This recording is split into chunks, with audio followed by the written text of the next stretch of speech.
तो नमस्कार आप सभी व्यूअर्स को पिंडरवासी यूट्यूब चैनल पर आप सभी का स्वागत। मैं हूं अभी एक ऐसे प्लेस पर जो कि गढ़वाल और कुमाऊं का मध्यस्थ प्लेस है। चारों ओर आप देखेंगे म्याऊ के पौधे और यहां पर बुरांश जो कि हमारे उत्तराखंड का राजकीय वृक्ष है, बांज और कई अन्य प्रकार के फूल। और यहाँ का जो मैदानी क्षेत्र है पूरा सब प्लेन सा टॉप में है एकदम। और इस प्लेस का नाम है बधाणगढ़ी। क्यों इसको बधाणगढ़ी कहा जाता है, इसके बारे में ऐतिहासिक कहानी है और इतिहास में उत्तराखंड के इतिहास में दर्ज है।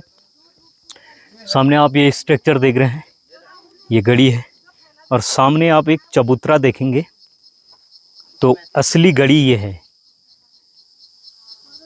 और सामने माता की चूड़ियाँ श्रृंगार यहाँ पर लोगों ने अपनी आस्थाओं के लिए, अपनी मनोकामनाओं को पूर्ण करने के लिए चढ़ाया हुआ है।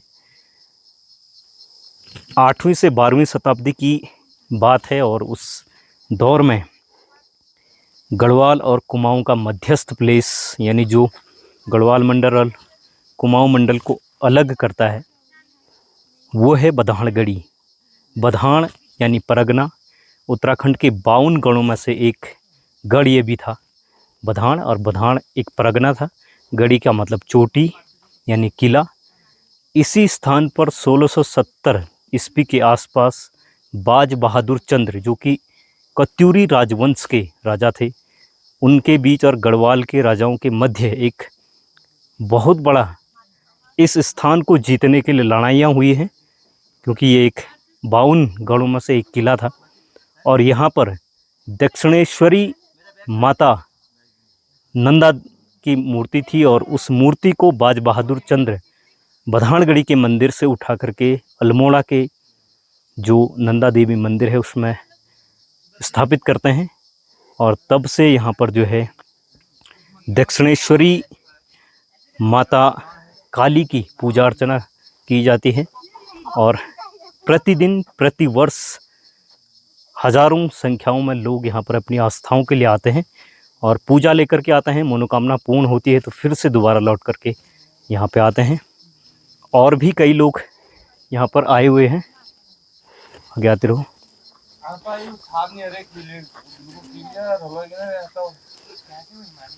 आते रहो। तो ये है म्याऊ का पौधा जो कि उत्तराखंड का एक फ्रूट्स है, जंगली फ्रूट। और बहुत सारे लोग भी आए हैं मनोकामनाओं को पूर्ण करने के लिए। जय माता दी।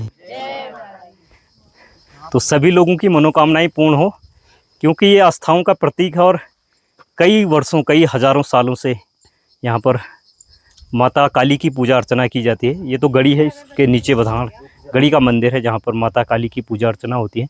उसके पीछे शिवालय है, शिव का मंदिर है। उसके नीचे एक गुफा भी है, वहाँ भी आप जाइएगा। वहाँ से थोड़ा सा डिस्टेंस पे है नीचे पे, जहाँ से कहा जाता है कि पहले लोग वहाँ से नीचे उतरते थे राजा लोग। अभी भी दिख रही है गुफा, लगभग 7-8 मीटर अभी भी दिख रही है। उसको भी देख के आइए आप। अंदर तो पहले भी आए हैं आप लोग? नहीं, पहली बार आए हैं। अंदर तो जानवर कहाँ से आए हैं आप लोग? सोमेश्वर से। हाँ, यहाँ पर बहुत आते हैं।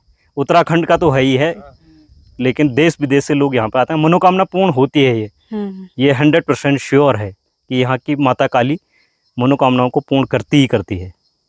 ऐसा हमने भी सुना है और कई लोगों के साथ हुआ भी है, तो ये कहा जाता है। बाकी ये पीछे ये कुमाऊं का एरिया है, ये छत्याणी मचकोट गांव है पीछे, ये बागेश्वर जिले का हिस्सा है। ये गरुड़ ब्लॉक का हिस्सा है। नीचे एसएसबी सेंटर है जहां पर प्रशिक्षण होता है।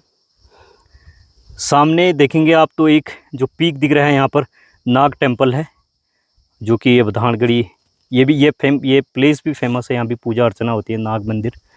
और सामने वहाँ धुंध में छिपा हुआ है ये गरुड़ मार्केट है, अभी दिख नहीं रहा है।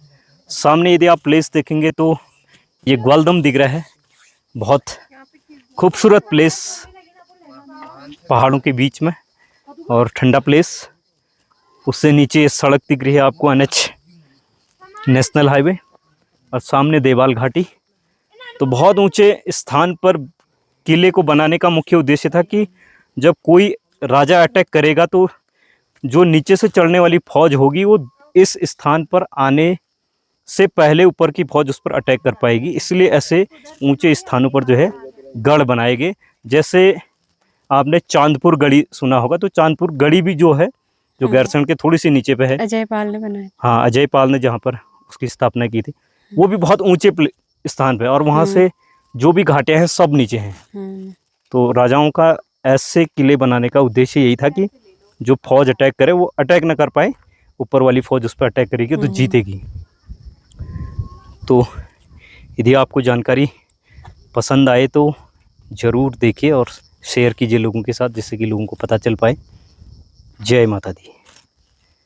चलो, एक यहाँ पे खेल हो गया, वाइट हो गया।